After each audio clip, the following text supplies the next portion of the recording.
When they hit us with dope and kill us with crack, where the fuck with your leaders? I'm curious. He cashed out on your blood, traded you in and bought a new biz. Ask you the profits, I tell you the scheme. If you don't wake up, you gon' die in your dreams. I say you won't tell you no more. I swear these crackers try to kill us slow. Just spoke to a nigga and fed it up for parole because of the COVID. It feel like the host in this world that don't go together. Gold in the ghetto. I'm in the city blazing with my niggas. Just told the devil the score never settle. Yeah, see the props. I'm tired of these niggas keep talking about, you respect my religion, I respect your religion. Boy, your ass need to stop and ask you the props. Like we all come together. They say God so loved the world. God so loved the world, and boy, your ass need to stop and ask you the props. Don't give a damn what you talk about. Don't give a fuck what you believe. Nigga, gotta stand up to serve my God. We don't pray on our knees, nigga. Yeah. Hey, gentlemen, y'all, we don't pray on our knees, nigga. Gotta stand up. You know what I'm saying? Boy, your ass need to stop and ask shit. One with step, I'm solid for show. To the fake niggas, stay silent. I got it, let's go. I ain't taking no loss. Ain't no talking when we got the flow. Ain't no peace, just pay with your own. I'ma be loyal to the right arm. Tell him we can't keep me slave. And I can never let bygone be bygone. Got your baby mother on high, your baby pants through the fire. Ain't she the prophets? That baby soul belong to the Lord. How dare you abort it? Devil will fail you, bitch, I can afford it. I prepare slaughter, you bring me my water. Push your leaders weak, let them lies slip through their teeth. Their ass need to stop and ask she the prophets. That's just the reality, Christians. I'm sorry to hurt your feelings. I know your pastor lied to you every Sunday for 30 years, but that's what the church is for, lying. That's why they exist, to lie the money out of your pockets. Boy, your ass need to stop and ask you to give a damn what you talk about. Don't give a fuck what you believe, nigga. Gotta stand up to serve my God. We don't pray on our knees, nigga. We don't pray on our knees, nigga. Gotta stand up to serve my God. We don't pray on our knees, nigga.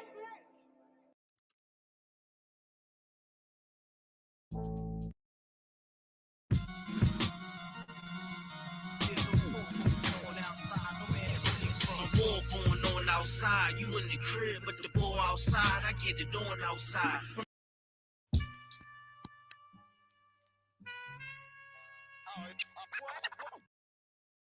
So you want to know where to... Because I'm willing to fight against drug dealers if they Muslim, if they Christian, if they atheist, if they Buddhist, if they shooting black men. Guess what? I'm gonna say something about it. Because you know why? Just like you ain't gonna, like your boy said, it ain't gonna happen. Guess what? I'm not letting nobody sell you drugs without me saying that. I'm not gonna do it.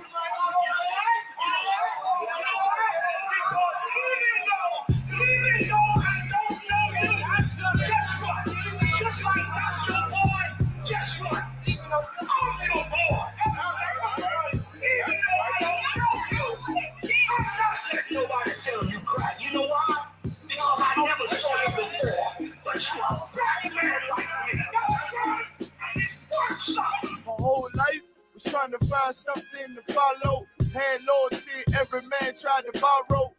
Felt pain and a lot of sorrow. Got betrayed, so packed, I didn't even have my heart broke. Living confused, about to lose hope.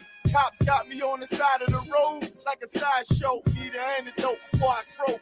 Now I'm setting fire to Rhythm Man blues for this guitar smoke.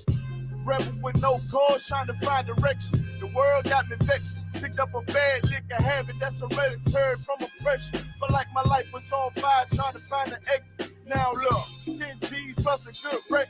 Sometimes a follower is a soldier, trying to find a good shepherd. Plus when you in hell, how did you excel? Wisdom the breath of life, I believe in fairy tale.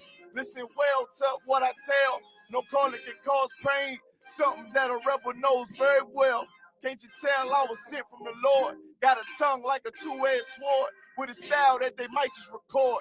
The only thing equal is the curse for the wicked and the righteous reward. Have mercy on the men that don't see it, separated from the tares. Now on my prayers and it's so be it. A rebel, take the world by word of mouth. UPK, we the rebels that you heard about. Yeah, and it ain't gonna stop till 100 virgins in the house and I'm handing verdicts out. Get rank, you ain't heard a clout without a shadow of a doubt. These devils hitting licks off us. Fuck the bank, I'm about to stone the pocket ticket office. Can't sweet talk us, cannot stop us. And plus I know the feds watching us. Tell the people that they church full of witch doctors. Put us in prison, they stop violence. Meanwhile, UPK turning rebels into Rockwallers. Then leave with mighty men, and now I understand things that never truly made sense. Like why I'm crying at this funeral for a criminal, knowing he ain't innocent. It's fucked up, but my boots shine. Standing between two priests, about to blaze on their ass. Call it tough love. Look out for niggas just club and wouldn't touch a white.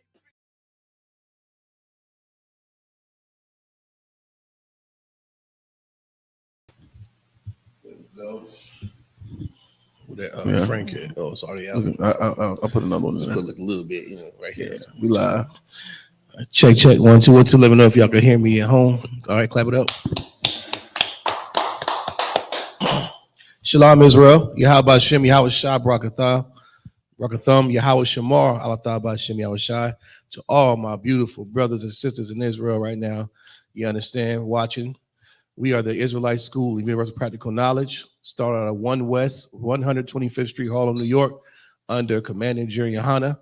We are not affiliated with any other Israelite group, Blackity Black Movement, Muslim Mosque, Kingdom Hall Temple, or nothing. We stand alone, unaffiliated with anybody. We stand alone. It says 1969, we're bringing out this truth of the Bible. They're all so-called Blacks, Hispanics, Latinos, Native American Indians, are the Israelites, are the real Jews, God's chosen people above all nations on the face of the earth. You understand? Today is a Wednesday night law class. You understand? We teach this class all across this nation, man. Listen, man, Jamaica, London, England, Chicago, you name it, man. We everywhere. The ISUPK got schools everywhere. You know what I'm saying? Like I said, this is a Wednesday night law class. You got any questions, feel free to type them in the chat. We'll do our best to answer. If not, another priest of prophet of the Lord to get you those answers on Monday, or feel free to type them in on Thursday when Jeremiah Hyman does his infamous scripture breakdown. The best scripture breakdown you've ever heard in your life. You understand? Right. So, don't have questions not answered. We're not Christians. We're not going to just sit here and rock and hug ourselves and swing low and not get our questions answered. You understand? We go read the Bible and we understand what we're reading. So with that being said, feel free to type it in, like, share, subscribe, get ready for the Lord's 54th annual Passover. It's going to be held right here in North Carolina, man, in Raleigh. You understand? We got downtown Raleigh at the convention center, man. April 1st, 2023, Lord willing. Don't meet me there, beat me there, man. We're going to get it on, man. Shout out to Commander Johanna for securing such a wonderful, beautiful venue. I believe everybody's going to absolutely love it. We're going to have a great time, man. The whole week of the Passover, is a celebration, man. Let's go into it like we're happy and ecstatic. Same way you had a birthday month and a birthday week when you was in the damn world. Feel happy and motivated, full of energy to bring your family down to North Carolina, man. Let's bring in this high holy day, with zeal and with love for one another, man. The same way we did with wicked stuff in the world. But this time, let's go extra, doubly, triply hard for the Most High in Christ. That's right. You understand? We got an action-packed week. You understand? Starting from Wednesday, the lamb slaughter. I believe Thursday's a Stagville plantation walkthrough. Then you got the all-black party. Brothers getting it on, man, having a whole live concert. You understand? And Friday, you got a children's party, scripture breakdown with Jeremiah Hyman, bands playing. Saturday's a Passover, Sunday Feast of Unleavened Bread, man. There's all kind of activities to do around the Raleigh, Durham, surrounding areas, man. Bring your family. If you have any issues getting to the Passover, contact your camp leader, man, or go to isupk.com and just find whatever state you're in and call somebody. Some Negro going to answer the phone, like, can I help you? Shalom. And tell them what you need from there.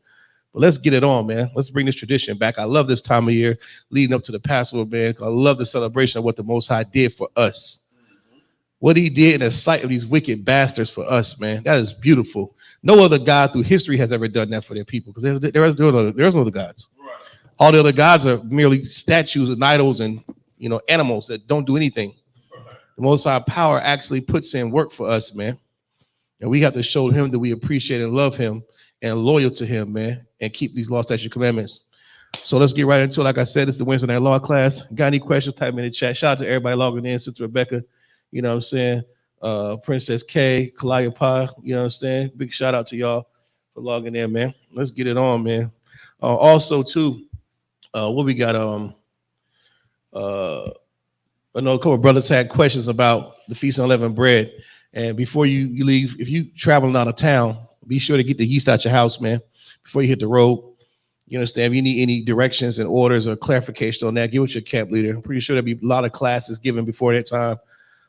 Get the yeast out your house. You know what I'm saying? The Feast of Unleavened Bread. We're gonna go over that sometime next week too, about why we eat unleavened bread. What's the spirit behind it, and the story and why it happened like that. You know what I'm saying? And you know that for those 7 days, is it, brother? 7 or 8 days you can't eat no yeast. You know what I'm saying? Which is not hard. It's difficult being in America. You know, we used to eat what we want to eat, but it's possible. It's easy to do.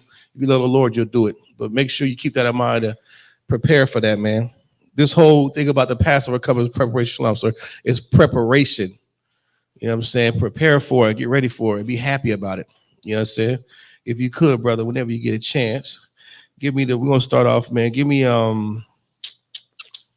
Deuteronomy 4:6, man. You know, unlike the Christian church, you know, you watch Isupk classes, we get into this Bible, man. You're gonna hear certain scriptures you never heard before. And some scriptures you might hear, but you're gonna hear it again and again until you memorize it. Before you know it, you're gonna be spitting out these scriptures like, you know, nobody's business. Right. And you're gonna be able to stand for the Most High in Christ in that day when your grandma tries to cut you, or your Uncle Wilson try to come and confront you about why you're doing this. You're gonna be able to tell him, because of this right here in Deuteronomy, because of this in Leviticus. Where you learn that from? Class. Because you were studying.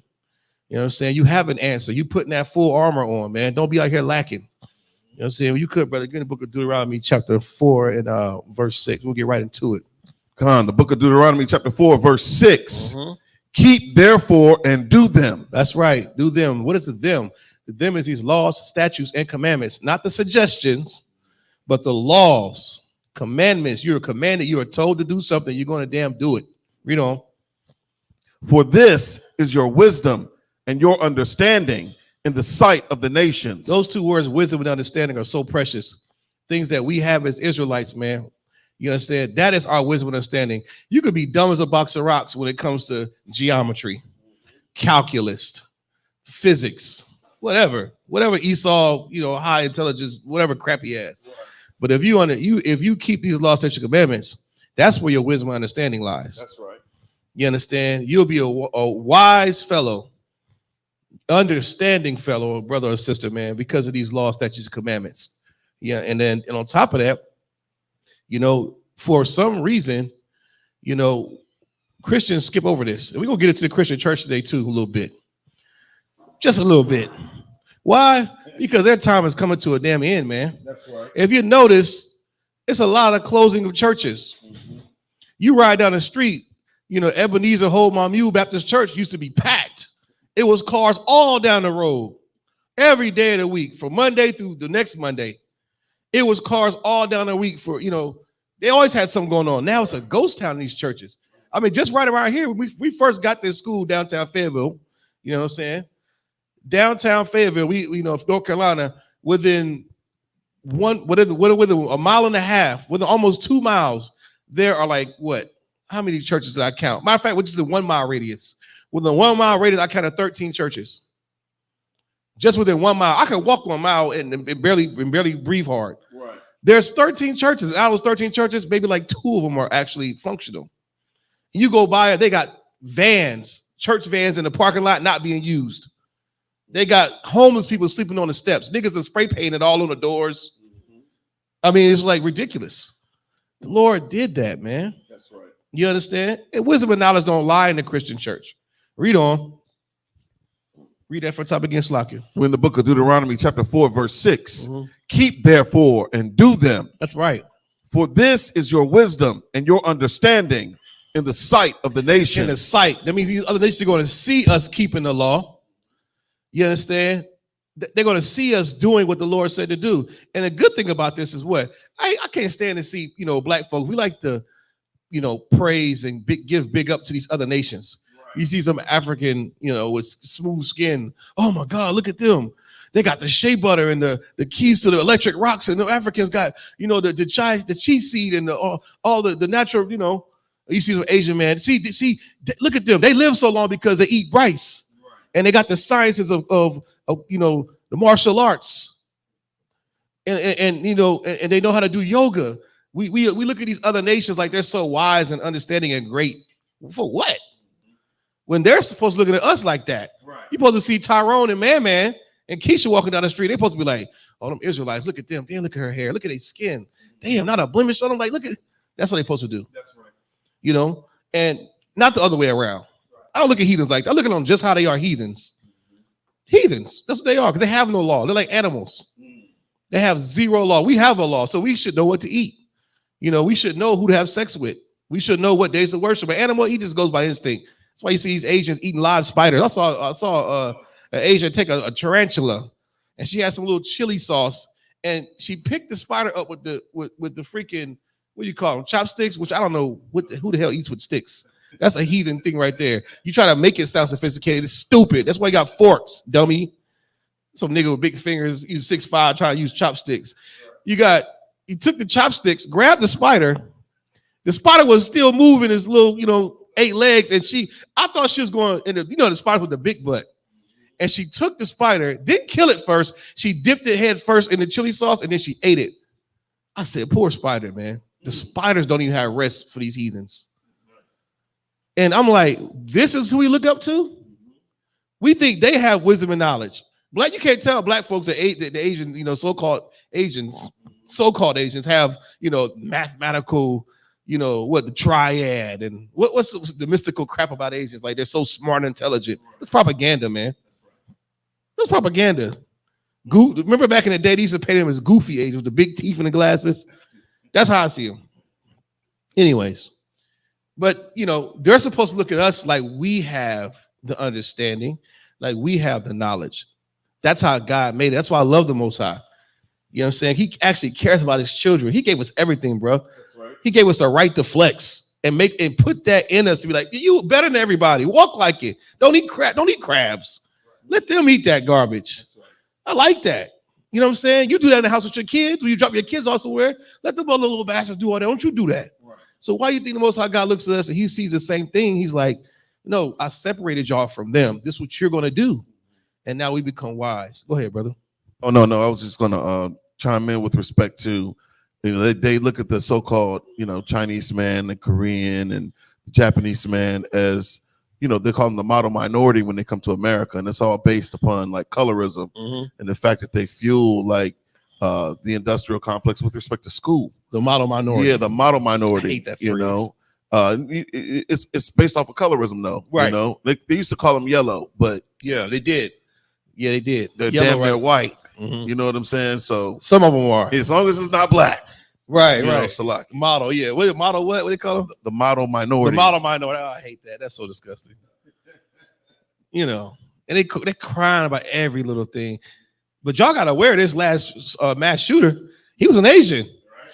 You Asians like to shoot up stuff. I'm noticing that. So-called Asian community. You at home like, this is not me. No, your people. Right. Y'all like to shoot up stuff when you get mad. But you picketed.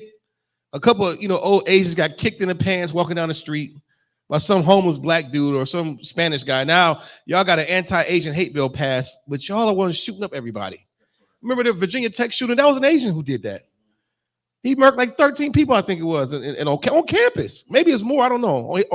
On Hitler's birthday, a couple years back, at Virginia Tech, had a whole manifesto about whatever the hell he was talking about. They always do it, and they arrested that Asian so nice. He is a model, minority. They arrested him like a model minority. They laid him down. They didn't even put a knee on his neck like they did George. They just, handcuffed him, didn't smack him with the burner. At least smack him with the, what are you doing? Smack.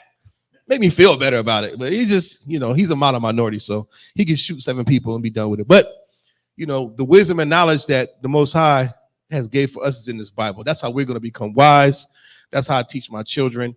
You know what I'm saying? Of course, you need, there's education levels, birth through K, then, secondary education, all that. Then you got college. That's good. But what good is if you have a master's degree but you eat pork? It means absolutely nothing. You're a damn fool. You're just a smart fool with a degree in your wall. That's it. Right. You're still not wise in the Most High's eyes. You understand? Any more on that? Are you good? So any more on that scripture, brother? Con. Go ahead. Con. Which shall hear all these statutes and say, surely this great nation is a wise and understanding people. Oh, they're going to say, surely. Look at the skin on that brother. Look at these kids. There's no low birth weight children being born. What happened to that? Children being born in this time with low birth weight and you know, crack babies and all that nonsense. No more of that. You keep these laws, statutes, and commandments. Right. They're going to say, man, surely what? Surely this great nation. Great nation. That's what we are. We are a great nation, man. We don't look like it and feel like it. Why? Because we're all separated. We're in the projects and trailer parks and barrios. We don't think high of ourselves. And the ones that do make it of us, they don't reach down and pull up and help. They just, da boo boo, you're poor and I'm rich. So we have low self-esteem as blacks, especially American Indians. But this Bible puts that esteem back in you. Right. You understand? Read on. Surely this great nation is a wise and understanding people. Wise and understanding people is who we are. Commander J. Howell was bringing it out. Septivius, Servius, whatever the name, black man.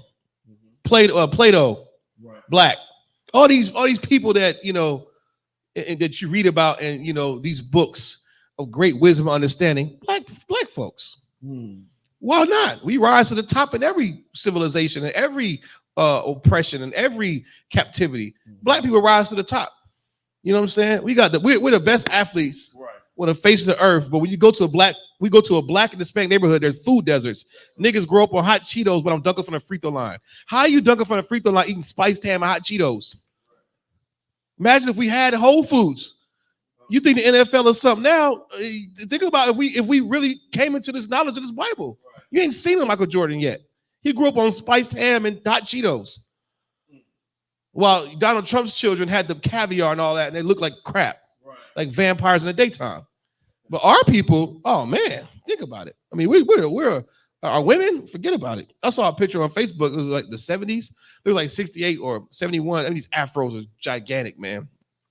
It was all on the stoop. It was like 10 sisters. They all had afros. I was like, damn, look at that. I mean, it was just perfect. And, you know, some were falling and some were stiffening up. I was like, dang, look at that, boy. Right. Imagine that. Right. You're like, good night. We got to get back to that. You know what I'm saying? Just a pure essence of who we are.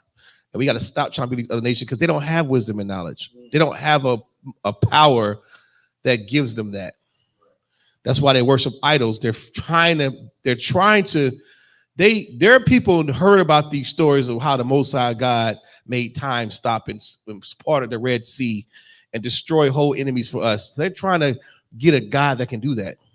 It can't. The cat can't do that. The cow and the whatever the hell these freaking heathens worship, the rabbit can't do that. The God Kali with 8 arms can't do what the Most High God can do. We serve a living power. And these are just all dead idols. There's no wisdom, understanding in none of these nations except for ours. Any more on that? That's it on 7. What is it? Go ahead, Lou. Verse 7. For what nation is there so great? Right. What nation is so great? Who hath the Most High so nigh unto them? We have the Most High God close to us, where we have priests and prophets that can pray and make something happen. You show me one nation that can do that. You show me one nation that can send a prayer up and make things happen. Not one. Not one. Not one. That's why they envy us. But when we tap into that, that's why they have everything to keep us from that. They keep throwing stuff on our path. And we got to keep dodging, New Age movement, Christian church, Scientology, gay, lesbian movement. We dodging all this stuff. We can't get to the Israelite goal because they keep throwing this stuff in front of us. So we have to understand, let's just get rid of all this crap and tap into that. Because we have a power that's close to us. We send prayers up, stuff happen. That scares people. That's scary. I heard Christian pastors say, you better watch who you're talking to. You're talking to the Most High God's son representative. Nigga, please. They forget to tell you that power is only contingent upon you keeping the law. Like, you can't eat ham and then think that you're going to send a prayer up and make anything happen. You're wasting your time. You're wasting your time. We have a power that's close to us. Damn all that melanin talk. The ancestors, they think that that's what make things happen. What Umar Johnson, treating sheep, what do you call it? The Goldman, Omen? It's, you know what I'm talking about, right? It's so stupid. OSHA and all. What is, I don't even know what that is, but anyway, some ancient ashy booty scratcher God. Yeah. Yeah. He's a prophet. You know you're not. You do nothing in this what this Bible says to do. That's why these Christian churches are closing, which is my topic. That's why. People are not dumb. They're waking up. They got smartphones. Kids are asking questions. We used to ask questions like, do girls have penises and boys have vaginas? When the last time you heard a kid ask that? Not no more. They know already. They want to know, why you eating pork, Grandma, when God said not to? I heard an Israelite on the corner say Christmas tree was pagan. What's pagan, Mama? That's the time we living in. It's because of work that the Most High God, Most High Christ is putting in through Commander and Isupk Fayetteville. That's why it's happening. The Christian churches are closing because of the work that we're putting in. It ain't a secret. I mean, you're going to hear stuff today. What I'm going to show you, these white men on TV are like, well, the statistics say because COVID. And no, it's because we're outside. Right. Preaching to the wind, and it's sticking. And brothers and sisters are saying, you know what? That don't make sense. I may not want to wear a dress and a headpiece, but if it comes with saving my life and my baby's life, I'm going to do it. That's right. Because I do believe in life after this. And we're putting in that work, and people are waking up, and they're tired of the damn lies. They are tired of being lied to, and it's evident because these Christian churches are closed. And I'm so thankful, why I was shot for that. That's and right. Another thing is, too, we're going to read about one Christian church in Detroit, some big, massive church. For 20 years, this church has been in construction. 20 years. This is in Detroit, in the west side, I think northwest side, in the hood. I think the east side might be worse than the west, but the west side is bad. I mean, crack cocaine just completely obliterated Detroit. They still haven't recovered. I mean, there's abandoned buildings, board up everywhere, and the nerve of these bastards to put a big $65 million church in the middle about 7 Mile, where everybody can see it. And the Lord stopped it from coming to fruition for 20 years. That's the power we serve. That's right. The last thing Detroit needed was a goddamn church. They need what? Food, right. Hope, right. Law, statutes, and commandments. You know what I'm saying? Love, brotherhood, economics. They don't need a church. For what? And Lord stopped it. You know, so we're going to see that in a minute. Give me, if you could, brother, give me Genesis 7:1. This is another scripture I love when you're talking about the law and giving you hope. You know, another thing is, if we love our families like we say we do, we love our children, you better start keeping these laws, statutes, and commandments. You understand? You better start doing it. Why? If you love your children like you say you do, you love your wife, keep the laws, man. Do you want the Most High God to wipe your whole family out? I don't like that. I mean, I might not get along with my, your Uncle Charles and them, or your mom or your brother, but you love them nonetheless. And you want the Most High to have mercy on them. But you eating rabbit's foot and possum at your grandma's house, how can he have mercy on you? We got a Christmas tree in your living room, and you just got mad at your husband because you think he got other women, and you went on your zodiac sign and see what's going on this month. So now you all screwed up in the game. You screwed up in the game. God is like, we tend to think that God, the Most High God, sees, right? That's an important thing. Imagine the stuff you did as a child.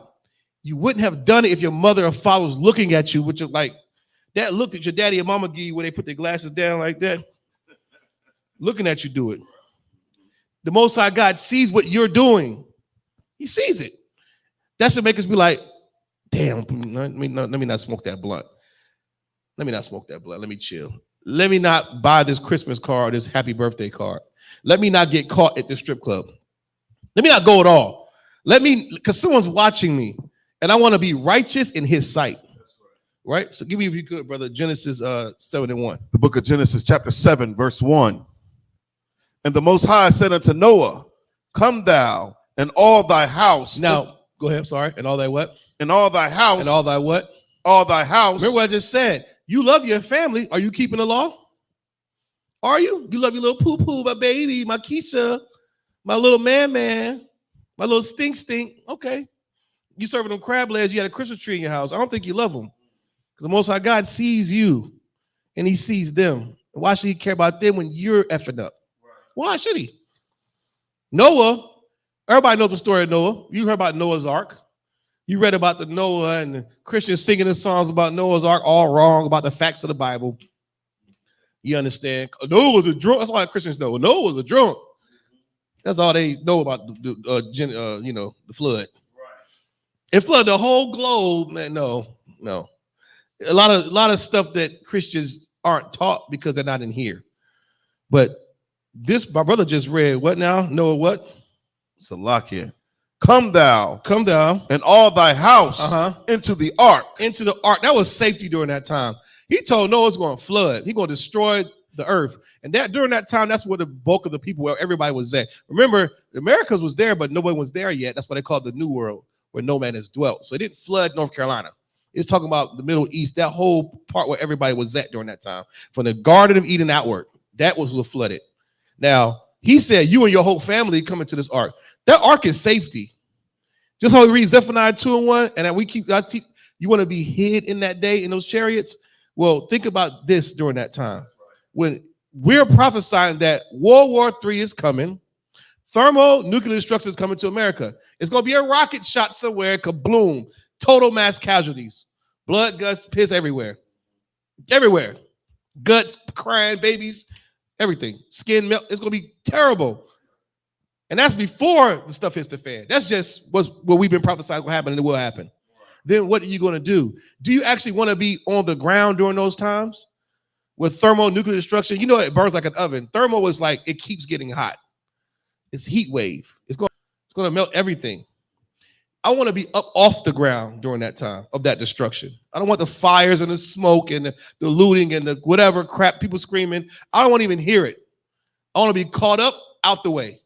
That ark was to put in there so you don't hear the noise of people screaming and banging on the sides of the ark, drowning, babies drowning, everything. That's safety in the ark. And his family got put in there. Why? We're going to read why that happened. Read on. For thee have I seen righteous. For thee have I seen what? For thee have I seen righteous. He's seen them righteous. Key word of righteous is right. They weren't eating clams. See, Noah was close to Adam. Adam had the law. So he was doing the law. Everybody else wasn't. He's seen them righteous. He said, you and your family, come on. I didn't read nothing about Noah's children doing the law. I mean, maybe it's in there. I didn't read that. I said Noah was doing it. You and your family, come on. Everybody else is going to be dead. See, that's the kind of safety and that's the kind of assurance that I want. But I have to be seen what? Seen righteous before me in this generation. You have to be righteous before the Lord in this. That generation then was to the time with Noah. What about 2023 in this generation? What is this generation? I don't know what X. It's not generation X, is it? What is this? I think generation X was us. Yeah, Z. They go over this generation Z, whatever the hell that means. You know, I want to be found righteous in this generation. So I don't get caught up in that mess. I want my family to be there too. We have to keep the law, statutes, and commandments. That's the only way that's going to happen. You have to be right in the sight of the Lord. He's watching what we do. He's watching it. You make a mistake, okay, ask for forgiveness for that mistake and move on. Don't wallow in it and continue to be a sinner. When you wallow in your mistake, you're going to sin more. Right. Get over it and move on. If not, yes, he's not going to see you as righteous. He's going to see you as a disgusting sinner. And we all know in this book, in this what you want to call a story, how it ends. Right. Sinners die. They don't get eternal life. That's right. Sinners die. And then they're going to be born back into an already established kingdom. And I don't know what position they're going to be in. But I want to reign with Christ when he comes. I don't want to die. You understand? Any more on that? I don't think it is. You understand? Give me Leviticus 18:3. We'll get into these videos. You understand? This Bible is so important, man. You know, even if they taught this in school, it has to be taught by a priest and prophet in Isupk. No one else. That's right. It's not going to suffice if you're not in this school to teach this Bible, because you're going to get caught. You're going to get. It's simple, man. People, if you're not in this school, you try to teach the Bible, you're simple-minded. That's right. You're simple. You're going to get carried away by some false doctrine. I'm not going to forget, General Muhammad said, when it comes to this Bible and this truth, you have to look at this truth in such a heavy, weightier way that you don't go floating off into some other stupid religion. You have to look at it as something heavy where I don't care what science just said. I'm in here. I'm grounded. I'm not going to float off into New Age movement. The New Age movement might make sense sonically or energy-wise or Hertz and Kundalini, but it's not in here, though. So I don't want to float off and create my own religion or start believing in something or giving ear to it. Some would like to give ear to stuff like that. And then that you can tell when brothers do that. We don't need to do that in here. We have the whole truth. That's why it's the home of the truth. And people get offended when we say that, but we have the truth. How come you can't say that? You know what I'm saying? Read that for me, brother, if you could, brother. The book of Leviticus, chapter 18, verse 3. After the doings of the land of Egypt, wherein ye dwelt, shall ye not do. Shall you not do. This is what we do to Egypt. Now we know that Egypt is spiritually America. You don't believe me? Look at your dollar bill. Why is there a pyramid on it? Why the same practices that went on in Egypt had the Israelites oppressed, same way we were oppressed here in America. Same thing all over again. As a matter of fact, Egypt, the word Egypt means bondage. Matazarim in Hebrew. So we're in bondage today. We just came from a plantation in Stackville last weekend with Commander Jehana. Talk about bondage. Man, I'm still thinking about that. You understand? And my brother just read for us not to do after the what? Salakia. After the doings of the land of Egypt. Go ahead. Wherein ye dwelt. After the doings of the land of Egypt. After the doings of America, right? We can do it for this time. Who's in the land of America? The people. Don't do after. We're not supposed to do what the hell these Americans do. That's right. That's why they're proud to be an American. Remember that song? I'm proud to be an American. At least I know I'm free. Remember that crap? I won't forget the man who died. You know what I'm saying? You get some white man, he's like, yeah, proud to be an American. And he lives like he celebrates Christmas, Thanksgiving. He straight up cold, red-blooded American. It's his land, you can't take it from me. I expect that from him. But your black behind can't be like that. That's right. You can't do after Billy Ray Cyrus and Dolly Parton and all these rednecks and whoever heathens are here in this country because we're not them. That's right. We can't. See, we were doing after the Egyptians, shaving our head, getting haircuts like Grace Jones, worshiping all kind of false gods, and we ended up on cargo slave ships in Stackville. That's what happened. We can't do that here because you're going to die in thermonuclear destruction. Right. Plantation's over. You're just going to die. He's going to just utterly destroy you and your little kids, and you're out of here. You had your chance to get it right. See, we can't do after the doings of America, just like he told us in the Bible not to do after the doings of Egypt. Read on. Shall ye not do? Don't do them. You Israelites, don't do them. Go ahead. And after the doings of the land of Canaan, whither I bring you, shall ye not do? Even in Canaan, other Africans moving through America. I don't care where you go. You go to the West Coast, the Western lifestyle. You in the East Coast. Don't be like no coast. All that winning the wrong crap is going to get you killed. Keep the law, statutes, and commandments. I don't care where you go. I don't care if you're a contract worker and they sent you to Kyrgyzstan. Don't eat rabbit foot stew. That's simple. Right. You know, I don't care if they sent you to somewhere in Mississippi in the sticks. You know what I'm saying? Or to California, Sacramento, or wherever. Don't worship other gods. Don't partake in these religions, these customs, and none of their stuff, no matter where you go, no matter what land you're in. And that's what's going to keep you safe in these lands. See, a lot of times you hear these stories about brothers going to, I'm going to go to Ghana. I'm going to go to Ghana. I'm going to start over. I'm going to Africa. You're already a sinner here. You think you're going to go to Africa and fit in? It's going to be worse for you. You have some ashy Africans all in your house when you're not home. Breaking in your house, stealing your car. I saw one brother, he had a car, and they took the damn exhaust pipe and the catalytic converter from under the damn thing in Ghana. Went and sold it. This nigga looking around like, damn, I thought I could come to Ghana. No, brother. You thought you was going poor as they are over there. That's another lie. You Africans piss me off. Why y'all coming over here if Ghana's so great? I don't understand that. Back where I'm from in Ghana, Nigeria. Go back to Africa. You telling me, no, you go back to Africa. I love telling Africans that. Go back to Africa. Now I see, the what do you call it, the gumption that the KKK and the white men have when they try, go back to Africa, nigga. I ain't from Africa. You go back to Africa, Imachuku. Go back. Because you done came over here and try to blend in with us. Nah, brother. Nah. I see exactly who you are. You can go back to Africa and you can dwell there peacefully and be rich and do whatever you want to do. Eat monkey nuts, whatever you want to do. Read on, brother. Whither I bring you, shall ye not do? You shouldn't do these things after these other nations in these lands, man. You can't do it. We don't even do it right. You ever seen a black Christmas? It's sad. A white Christmas is good. The white Christmas movies are good, excellent. Black Christmas movies are trash. Mm-hmm. We don't do nothing right when we try to serve other gods anyway. At all. Friday after next, yeah. That's not the Christmas Story. Look at the numbers of the Christmas Story with the soap in the mouth and the Red Ryder BB gun. That movie, out of this world. Yeah, Friday after next. Some niggas stealing Christmas presents running through the projects. We don't even serve these other guys right. Because you're trying to be something you're not. That's right. It looks dumb on us. It don't even fit right. You ever see a black man or a black woman in a dashiki? Keisha. I ain't talking about, whatever African sisters, women's, girls' names are. I'm talking about a straight up, Tanya, Keisha, or, in a dashiki. You look dumb, man. Right. And don't get me started on our brothers. You don't know how to wear dashiki, right? Real Africans look at you like, suck your teeth. You're doing it wrong. Just like how you wear, that's not even how you wear that part. It's doing it wrong. Because you are. You're not even African. We did that with the Bruce Lee in the back in the 80s, late 70s, early 80s. They had the gis on eating with chopsticks and doing karate. Get out of here, man. It's ridiculous, man. We try to be like these other nations. We look stupid doing it, and you piss the Most High God off. You piss me off when you do it.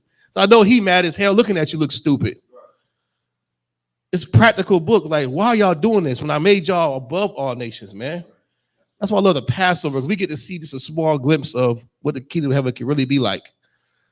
Fashions and styles and the garments and the little children running around. I love to see little boys with the warlike garments on. This is the most glorious thing ever. Like, look at his little sword and a little garment on. He just swinging it, kicking it bad, just jumping on the table. You're like, that's what we need. And the girls is running and playing and they got their dresses blowing. That's beautiful, man. We don't have to look like these other nations. They're just all wrong, Even our wedding ceremonies, everything we do, we try to be like them, we do it worse. It don't even look right. A black Thanksgiving is a fight. A white Thanksgiving is everybody is asleep watching football. You get to open up a gift before Christmas. The kids come back home from college. Your Thanksgiving, you sit across a nigga who molested you. Everybody high, nigga done fat. I saw a video of a Negro done passed out while they was praying. Boom, hit the ground. Baby, you need to lay off that weed. You smoking too much. Our Thanksgivings are trash. Why we even celebrate it? But the Feast of Dedication, you know what I'm saying? Feast of Purim, Tabernacles, blowing up trumpets, you know what I'm saying? All these high holy days and feast days the Lord gave us, man, so much better. And we don't look stupid. We actually feel right doing it because it's foreign to everybody else. This is ours. They're not doing it. We're doing it. So we make up what it's supposed to be. We're not copying nobody. We're doing what we're supposed to do. And it looks right on us. That's why we put these videos out. Like, where y'all at? You know these videos we put out after the high holy days? And, you got people in the world who are not in the school, but you know them. They're like, man, where you was at? Where y'all was at? What's that? They're like, wow. I heard about, a pool party or, Tanya's birthday, but what are y'all doing? It's a Thursday. Y'all celebrate. What are y'all doing? They want to know more. Well, get in class. Right. Get in class. All you got to do. It's here for you. This is your custom. We just doing like the Lord say to do. And it looks glorious. It feels good. Any more on that? Go ahead. Neither shall ye walk in their ordinances. We all know that's prophetic talk. Walk means to do. Don't do their ordinances, man. You know what I'm saying? Don't do the stuff that they deem as an ordinance. Don't do it. Now, I'm not telling you to be a dummy and you in America and, some law or ordinance is saying don't let her speed or, whatever the hell. Keep the law, man. I mean, don't be a dummy. Practical about it. But when they have something like you must worship this God on this day, or you must eat this on this day, or when you go in here, you must bow to this statue before you come in the doors. Don't you go in there. I don't give a damn what you do. When this song plays, you got to stand up. We in China, and the Prime Minister Ming Zhang-Wu come out. You have to stand and bow to him with your face to the ground and do the holy. No, don't do that. Right. Don't do that crap because then you're gonna piss the Most High God off. Go ahead. That's right, like the national anthem. There you go, national anthem. Or even with respect to the law saying that it's legal for you to smoke weed, or for you to abort your baby, or that 2 men or 2 women can get married. These are the ordinances of the other nations. Right. It's nonsense. It's complete and utter nonsense. Those are the ordinances of nations. And that national anthem is one, man. I mean, that right there, I mean, when you come to knowledge of this truth, I remember I was still in Esau's military, and when I came into the truth and I was getting out, I'm done with this. I just wish you could just leave, but you can't quit like Walmart. You can quit Walmart and go home. And they call you, are you coming back to work? Nah, I'm done with y'all. Well, your last check will be in the mail. Turn your vest in. That's what Walmart going to tell you. You quit the army, you're going to have two E7 and an E6 at your door with an E4 with some shackles. Nigga, let's go. You're going to Leavenworth. Now you're going to go to first sergeant major and the colonel and explain why you in AWOL and we thought you're going to jail. And we're going to stop your pay. And it ruins your life. You can't just quit. You have to get out a certain way. And there are ways to do it. If you're a brother coming into this truth and you want to know how to get out the army, call your camp leader and you'll get wise counsel on how to do so. You're looking at one, you know, on good terms. Not being a stupid Negro. I'm out of here, Jack. Nah, brother. The Lord will be with you. Just get wise counsel from the priests and prophets. The Lord will be with you. But the painful thing was knowing the truth about it. You got to stand for the national anthem. And you just sitting there like, damn. You hear the words and then the army songs and the chants and the creeds. And you got to repeat this stuff. And the long stuff, the creeds, you got to memorize it this long. You have to memorize them. It's ridiculous, man. It really indoctrinates your mind. But these are the ordinances of America. These are the things that these heathens do. The Lord wants you to separate yourself from that because it's not of God. Most of our God had nothing to do with that. The army's just there to be built up a superpower so you can destroy it. I mean, you ever kicked over a sandcastle? I mean, have you kicked over a snowman? Come on, it's a room full of black folks. I know we used to be bad. Yeah. She from Chicago. I know she kicked the snowman to it down. He from Georgia. I don't know if I was kicked the snowman down. It was snow in Georgia. He'll kick a sandcastle down out by the beach. You kick a sand, the armies are built up so strong. North Korea, Russia, America, this division, 82nd. The Lord is like, yeah, come on. This fake Israelite group. We got 1,000, a million, good. Build them up so you can get kicked down. It's not fun to kick over when you're a big, strong guy, or I have power over this thing. It's not fun to bully really or just kick over a small sandcastle.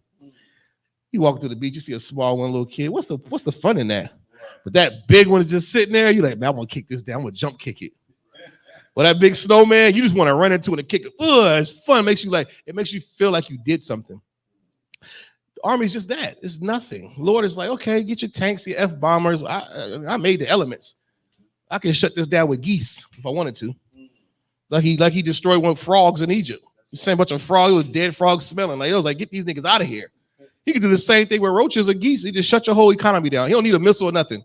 He'll snap his fingers and roaches come everywhere and get off in the generators. You won't have internet for months. If he wanted to do that. So these armies of the world are just like literally nothing. God is like, yeah, come on, get big so I can destroy you. And we'll see that, but like, I'll serve a mighty power. Because he didn't just kick down nothing. He split the Red Sea, brother, for us. And we walked on dry land through it. That's flexing, man. It ain't fun to just, yeah, I want a big army so I can destroy them. You understand? Read any more on that, brother? We'll be going on the next verse. Yeah, you can. Yeah, no, go ahead. Okay. The book of Leviticus, chapter 18, verse 4. Ye shall do my judgments. My judgments, not your grandmama's. You understand? Not your grandma, not the Masonic Lodge's judgments. You understand? Go ahead. And keep mine ordinances. And keep the Most High's ordinances, not your fraternity, sororities ordinances. Not your little club, whatever biker club you in that you just swore oath to with blood on your pinky. Not those, but the Lord's, the Most High powers ordinances. Go ahead. To walk therein. To walk, that means do them, man. Actually do them. Actually not celebrate your birthday. But keep the Feast of Unleavened Bread. Get the yeast out your house. Don't eat pork. Actually do that. Actually order food and don't put bacon on your burger. Mm-hmm. Actually do it. To smell the shrimp and know you used to eat it and then not even touch it. Right. Don't even touch it in the supermarket. You know what I'm saying? Like, don't even suffer it in your house when people come there. They got house rules. You tell somebody to take their shoes off when you come in the house. Why you can't tell them don't bring no shrimp in here either? That's right. It's my house. You can go eat shrimp at your house. That's right. You know what I'm saying? Like, you do the law to make it a part of your life, your everyday life, every little thing you do. You understand? Not worshiping other guys, not standing up for a national anthem. Loving your brother and sister, putting work into actually loving them. You know, it's an act. You know what I'm saying? Right. Read on. I am the Most High, Mhm. your power. That's right. Our power. Ours only, not the so-called white societies, not these heathen nations. He's our power. And the more we grow in this truth, the more you're going to see that. It's going to become real. He's our power. You understand? He has a power to keep us in bondage and oppression or give us the kingdom of heaven. It's up to us. We have to go and take it, show him, convince the Lord that we're worth saving. We have to convince him that we can actually do this in here. By waking up, brothers and sisters, to turn from our evil ways to serve God. We have to convince him that we can do it. And we can. And you know what I'm saying? You start with classes like this. Start with you loving your brother and sister and joining the Isupk Fayetteville Community Honor. That's right. That's it on that, brother? Verse 5, that's it. Go ahead. Ye shall therefore keep my statutes and my judgments. Keep the statutes and his judgments. He said it again. Go ahead. Which if a man do, he shall live in them. Man, if you do it, you're going to live in them. Go ahead. I am the Most High. He didn't said it. If you do them, you're going to live in them. You know, if you don't do them, then you're going to die. That's right. You're going to die. That good old pork chop that your grandma cooked with lard and the extra butter and the gravy on top of the smothered mashed potatoes with duck fat, it's going to kill you. The Lord's going to allow you to die. He ain't going to stop it. You earned that. You earned it. And be proud of it. Give me the book. What time we got? All right, cool. We roll around time. Give me last one before we get to our videos. Give me Ecclesiasticus 5 and 7. We could, brother. Right now is the time that these law, statutes, commandments, you know, we need to walk in them.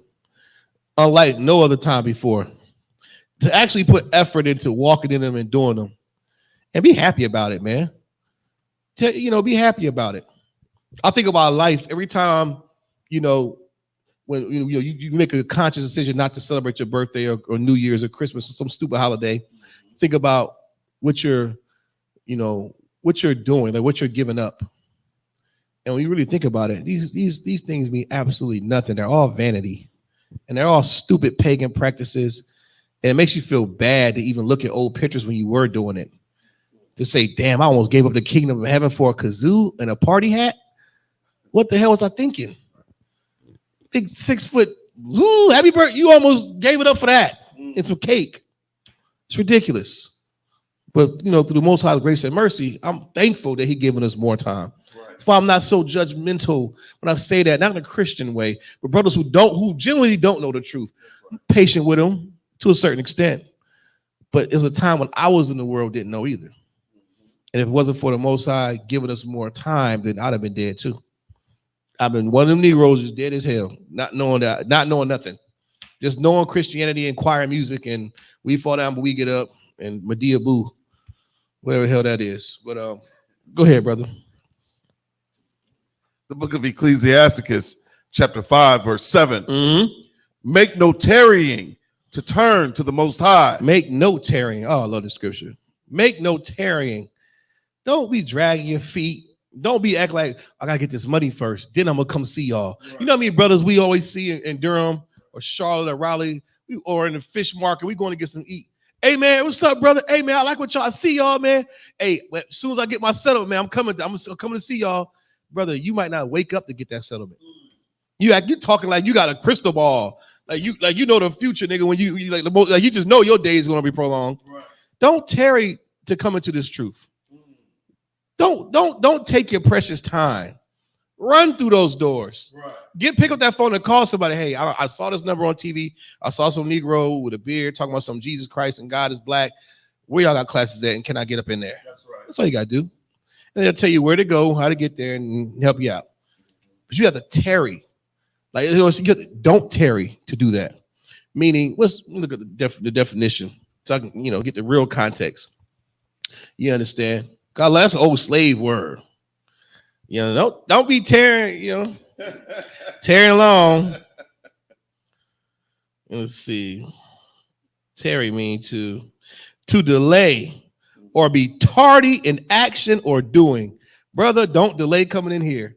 And do not be tardy in action and doing, because being tardy gonna get you killed. That's right. You be tardy for them chariots, you're dead. You think missing the bus is bad? When chariots come swoop down to get your brother or your husband or your wife or your kid, not you. You looking like what? You know what's next. You know what's next. You understand? Don't tarry, man. Read on. Good night, Salakia. Mm-hmm. Make no tarrying to turn to the Most High, and put not off from day to day. And put not off from day to day. Don't be like, yeah, I'll get around to doing it. You know what I'm saying? I hear what y'all saying. I really do see the work y'all putting in. It's just not a good time right now because my mother's sick. Nigga, this is a perfect time to come in here. Your mother's sick. You've been getting Christian bastards praying for your mama and none of it worked. You might want a priest and prophet of the Lord to pray for your mama. And by your actions, the Lord has mercy. He might heal her. But guess what? You tarrying. I'll put it on. I'll come on there when I get my settlement or when I get my life together. You're never going to get your life together. Another thing, you brothers that smoke weed, don't think you can't come into this school. Coming into this school was going to get you off weed. You staying outside of these doors or you smoking crack or pills, popping, whatever you're doing, whatever drug abuse you're doing, coming in here will help you get off of it. You staying outside these doors, you're only going to get worse. Right. You can't say when I get clean, then I'm going to come in there. We're not going to look at you no different. We know you're a sinner. Weed is just a tip of your problem. You're probably gay. We don't know what you're doing. You come in these doors, we just like, you're a brother. Hey, man, shalom, nice to meet you. You sit your butt down, listen to the class. The more you come, you'll get clean. You can't be like, oh, wait, then I'm going to come see y'all. I won't smoke those cigarettes in there. Well, you might not make it, brother. Yeah, don't tarry. Read on. For suddenly shall the wrath of the Most High come forth. Because you tarry, delaying, taking your precious time, suddenly death coming, destruction, jail is coming, diabetes is coming, frostbite is coming. Yeah, I seen a Negro with fingers black and they cut them off. Now he got nubs. Destruction is coming. You understand? More oppression is coming to you swiftly. What? For suddenly shall the wrath of the Most High come forth. Man, suddenly that sky is going to crack, man. Why tarry? Why waste your time when the wrath is coming? We all know what that wrath is. We all understand. We say it all the time. It's going to be the end of this kingdom, and we're going to start a new kingdom. Without destruction, you cannot have deliverance or freedom. Right. Without a crackhead getting off crack and that drug abuse being destroyed, he can't be clean and free. Without America being destroyed, blacks and Hispanics cannot move forward. It has to be done with. It has to be done for. You understand? Read on. And in thy security. And in your house, go ahead. And in thy security, thou shalt be destroyed. Yeah, your 401k plan, my guns, my AK-47s I got, man, I'm strapped up. I wish you nigga would. Your carnal weapons, not fourth dimension weapons. What do you think who you think you're fighting against? This is the Most High power. Ain't nothing stopping that. Your guns, they're gonna say you're gonna beat their weapons into plowshares. What do you think you're doing with your arsenal of guns? It's done for, bro. It's done. It's like you don't even, it's better off that you didn't even have them. Because you tarrying along, wasting time, thinking you got every day to come in here, then suddenly the wrath comes. Tarrying and suddenly. You see the duality in that? You're gonna waste time dragging ass coming. That's what we call it military, you dragging ass. Pick it up a little bit, double time, let's go. You better double time through those doors. If not, that wrath is coming quick. And we don't even know the day or the hour. And the Lord said, except those days be shortened. So even if we did think it's around the corner, it's going to be quicker than that because it's going to be shortened. You understand? It said, pray not your, it happens in the winter time or the Sabbath. So that's two clues. Be in the winter and a Sabbath. But then he said, there'll be no flesh left if I don't come quicker. So now it's like, damn, I just thought it was this. Now it's going to be quicker than that. So now you don't know when it's coming. Don't tarry. Just get in here now. That's your get out of jail free card right there. What I can't do nothing else for you. If you're watching this, you a brother or sister who thinks that you can, I'm not ready yet. I got more stuff to do. All right. Well, any more on that? God. Go ahead, brother. And perish in the day of vengeance. Oh, man. In the day of vengeance, you're going to perish. You're going to be out of here. That day of vengeance, you understand something? Do you understand? Have you ever been in a fight and you know you one-on-one, right? Or you just, you know, how can I say it? You get so angry or wrath that the person that you want to beat up is right here in front of you.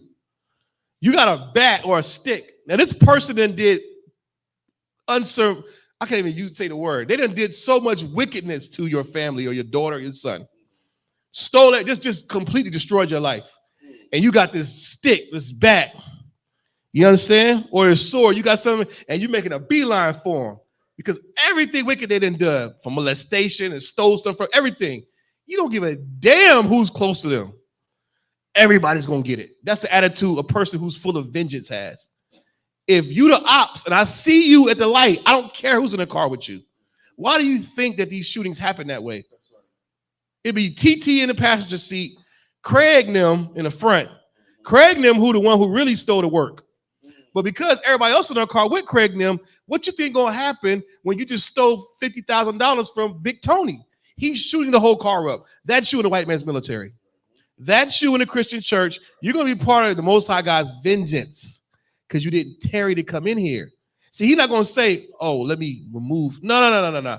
You got that uniform on with that flag, and you love America. You doing all this crap. You're gonna die with America. Because when vengeance happens, it's like black people love to say, "Man, I blacked out. I can't remember what I did, bro. I blacked out, man. I just start shooting until it clicked."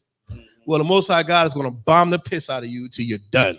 And if you are with America, you're gonna get caught up in that. Why? Because his vengeance is rendered now. His wrath is full there. Think about your wrath. Think about your vengeance. Now think about the Most High's. Thousands of years of oppression. He had to witness his children being raped, lynched, and robbed. And you think for 1 minute he's going to like you being in the army? He's going to like you being a police officer? Helping the ops? You're helping the ops? You're really getting a whooping in. You really going to get shot. I was going to just use a Glock. Now I'm putting a switch on it. The Most High God is putting a switch on it. You're going to get hit. Go ahead, brother. Salaki, this is a heavy point. Mm-hmm. I just want to bring out a quick little precept in Ecclesiasticus, talking about that vengeance. Chapter 39, verse 28. Go ahead. There be spirits that are created for vengeance, which in their fury lay on sore strokes. In the time of destruction, they pour out their force and appease the wrath of him that made them. Oh my God. They pour out their force and do what? They pour out their force and appease the wrath of him that made them. Just like a good boss, you come report, "Sir, I killed everybody out there. Good job, my son." Smiling. That's the Most High, and you're that cop with the flag on your shoulder and grandmama living room cheesing while you arrest blacks and Hispanics. Or you're that border patrol as a Mexican or Issakarite, locking up and snitching on your own people. Oh, you're going to get the wrath that day. It's like you're going to get the punishment that's meant for them, but he don't even care because you knew that. You knew that Craig and them stole Big Tony's money. The whole city know. The whole city know. Everybody talking about it. You know, Big Tony said when he catched him, he going to do him bad. Switches and Glocks. And you like, "Man, I don't get down on Big Tony. I'll ride with Craig and them." You're going to get it. You're going to. Just like on Friday when Big Worm said, "Pay me my money, I'm spinning the block." Craig didn't do nothing. Smokey did it. But his Smokey was with Craig and he came through with the tech going crazy. Up the street, the niggas had to hop in the truck bed. Big Worm wasn't, the Lord is not playing, bro. Stop. Don't tarry to come into these classes. Any more on that? That's it. All right, my topic. The Christian churches are closing, right? Now I got a video. Shout out to Kodar. What do you say? He gonna throw some holy water on you and Peter pop off. The first video we're gonna do. Give me not the watch church. Give me the 2 decades war at the Detroit church. Now I know you've been noticing in your wherever you live. I don't even care what city it is. Christian churches have been closing at alarming numbers. Alarming numbers. One number said it was like in 2019 they did it right before pre-COVID. Pre-COVID churches were closing.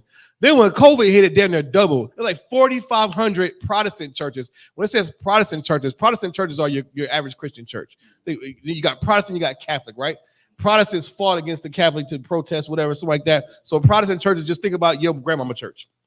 The whole denominations, right? Then you got the Catholic church, which is separate. But the Protestant churches are closing at alarming numbers. Now, why is that? Why do we think that churches are closing at such alarming numbers? In 2019, it said 4,500 churches closed down. And out of the 4,500, they were just closed. Boom. Then you had 3,000 churches emerge. But they did the statistics on it. Because the 4,500 churches closed down, the members left those churches and joined other churches and started a new name and started with a new doctrine. That's where the 3,000 comes from. But guess what's going to happen to them too? They're going to close too. Right. You don't go from 4,500 closing to 10,000 opening. No, it's going to get worse and worse. And this is 2019. It's 2023. I'm pretty sure we're at the beginning of 2023. I'm pretty sure that number is going to be astronomically higher by Christmas or by Esau's Christmas in December. So this story here is about a church in Detroit, Michigan. Well, I was born, me and my brothers, you know what I'm saying? Henry Ford Hospital, you understand, Detroit, Michigan. And these, you know, if you know anything about Detroit, is very, very oppressed. There were a bunch of factory workers. People worked for Ford there, Ford Motor Company and all that. There were factories closed, brothers out of work. The crack epidemic completely wiped out Detroit. Detroit not really known for gangs like that, but pimping, drug sales and drug violence and mass incarceration runs rampant in Detroit. So you got to think about what kind of city this is. Just like your local projects or hood, but Detroit is like, it's a special type of, you know what I'm saying, damage was done to them. Just like Baltimore, Philly, and Kensington, right? So this west side of Detroit, you know, this is big mega church, the Winans. I know you know BB and CC and all them, which they can sing real good. Their whole family like the Wayans. The Winans are a big family. They all can sing. They all pastors and all these big head Christians, right? Well, the oldest brother, I think it is, he has his church. For 20 years, he built this mega church. Got the funding somehow and had them build this church smack dab in the hood in Detroit, where around this church, mind you, is poverty and drugs, schizophrenics, just anything you would see in your Martin Luther King Boulevard, whatever city, right? Any downtown, MLK, this is what Detroit looks like. But they built this astronomical church, but for some reason, it hasn't been operational since 2002, 2003. We are in 2023. That is 20 years ago. Imagine driving by, you got something to say, coming soon, Hold My Mule Baptist Church. And it's a big picture of Hold My Mule Baptist Church. And at Hold My Mule, they got a parking deck. They got condos, great stained glass. You're like, dang, this church will be slamming. It never happens. That's what this is, right? So go ahead and hit play. I'll let Esau tell you. You two out. They good. Yeah, mute the Snapchat. I mean, Snapchat. What we in? StreamYard. Yeah, down the mic. Oh, this one right here. Down right here, bottom. Yeah, you good. And I'll wait till it's talking to you. Yep, go ahead. There were promises of a $60 million development with a big church, condos, parking.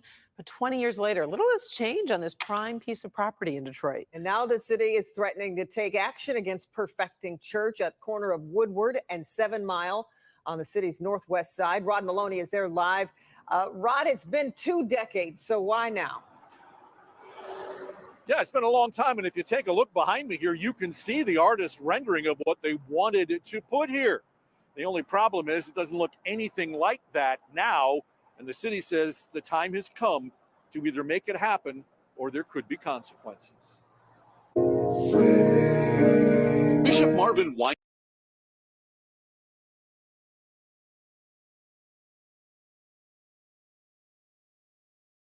Now, real quick, this is who your mama like. You see that big meathead in that suit? That's who she trusts. Not Negroes who look like me teaching the Bible. Side note, back to the story. This brother here is the wine I'm telling you about. Now, Esau just said, did you see how magnificent that church was? Did you see that glass work? There's another video where they show inside. I mean, the nice floors of wood. I mean, it's immaculate. It's supposed to have a parking deck. And not only a parking deck, the plan that Winan said he wanted condominiums built right next to it so people that worked in the church could live there. All this high money riches, and man, Christ didn't have a home. We say he had nowhere to lay his head. Christ wasn't a rich, running around like these Negroes. But for some reason, 20 years ago, he had great plans for this church in Detroit, a city who does not need more churches, who does not need this perfection church. Another thing, the name of the church is called Perfection Church. I thought you can't be perfect. Christians love to say, I'm not perfect. No one can be perfect. But ISUPK, you better try to strive every day to be perfect. We know that there were perfect men who walked this earth. Abraham, Noah, Job. Can I go on? They said they were upright and perfect in their time. We just read about one, Noah, and he was saved in the ark. You understand? That church is called Perfection Church. Bunch of sinners would have been in there. It's not operational. In Detroit, the west side of Detroit now listen to what they say about why the construction and what he planned. Go ahead. No, you go ahead. Go ahead. You try to take your time. Winans is well known for his music and leadership in bringing the city of Detroit back. Because the answer has to come out of the church. Yet Drone 4 shows us the problem on the expensive 15-acre Perfecting Church property. On September 3rd, 2003, Bishop Winans held a big news conference here where he announced he intended to build a massive church with an 1,100 vehicle parking deck accompanied by 70 condos. He expected to pay about $60 million for it. A generation later, all that exists here is the church building, and it's falling apart.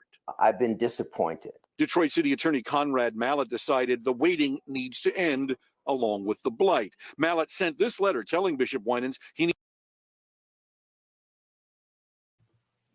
Now that's the Poindexter looking dude with his legs crossed. He worked for the city, like the mayor or something. He's sending letters to Winan, finding him. He's like, they're not saying anything. I try to reach him. I've sent him.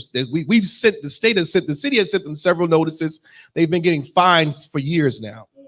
We want to know what's up with this church. Is it going to happen or not, basically? Because we're going to get ready to shut it down. And we hate to tear all this down. We need to see what city codes. Is it within city code still? Is it a functioning church? How's electricity in there? Do they have people going in and making sure the wiring is good? You have to check off, and if this, you get you buy a house or a brother renting, somebody goes in and makes sure his house is functioning and there's the city code. This big, massive church has to meet the same standard. Now, they can't even reach this Negro. He rich. He probably some island eating shrimp cocktail. But, with this church right here, imagine if this church would have. Now, imagine what he said. He said 19, what he says about, so condominiums, parking garage. I mean, just look how massive this church is, $65 million. Do you know what he could have did to that community with $65 million? Now, if you Google Earth this, just look down the streets of this. It is boarded up houses. No kizzy. If you look from the news, you can see damn near a crackhead run across the street. It's terrible in Detroit. And he had the nerve. This is the mind of Christians. This is why we bang on you Christians, pastors, so heavy. You cannot lead the people. You have failed. The Bible says many are called, but few are chosen. You might have think you've been called to the ministry, but he ain't choose. He chose Commander Adriana. It's our job now to wake up the people. You had your time. My mama, you was around my grandmama and mama them time. It's a dub on that, bro. Y'all failed miserably. Y'all, the Christian pastors have failed us so bad that we have 80% of blacks and Hispanics in the prisons. Our dropout of high school rate is insane. Kids getting truancy charges. It's ridiculous. You pastors have done this, man. You didn't feed the people. Neither did you visit them. And on top of that, you're a greedy dog because look what's around you. And you had the nerve to put, that's the attitude. He put in the middle of a place where you see this hurting, you want to do more community activism maybe. Hell, at least the Black Panthers and all the cocaine they sniff, they had a breakfast program. Right. This nigga built a big $65 million church in the middle of the hood. And the Lord stopped it. That's right.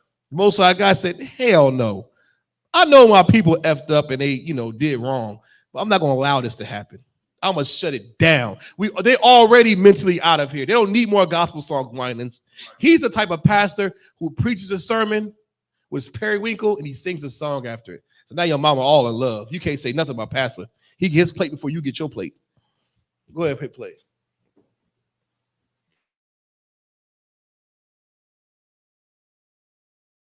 Needs to, among other things, clear up a lot of correction orders by the city's code enforcement department and also inspect the church to see that it's up to code and show the inspection results to the city. It's a beautiful cathedral surrounded by buildings and landscape that really would have thrust that entire neighborhood into brought it back to the next level. Didn't take place. In the neighborhood just steps away today, we found Daraje Lewis working on a house he recently purchased. They got this whole area locked up. It's hard for investors or anybody to do anything because they got the land and they're like pigeonholing it. Now, let's be clear. We have, for the last 2 days, been trying to get a hold of Bishop Winans to ask him about all of this, to get his side of this story. We've heard nothing back from him or his people. In the meantime, Conrad Mallett says that he met with the bishop back in December, and he said, quite frankly, that the bishop is disappointed that this has happened like this as well. So we'll just have to see how this all shakes out. The city's deadlines are coming.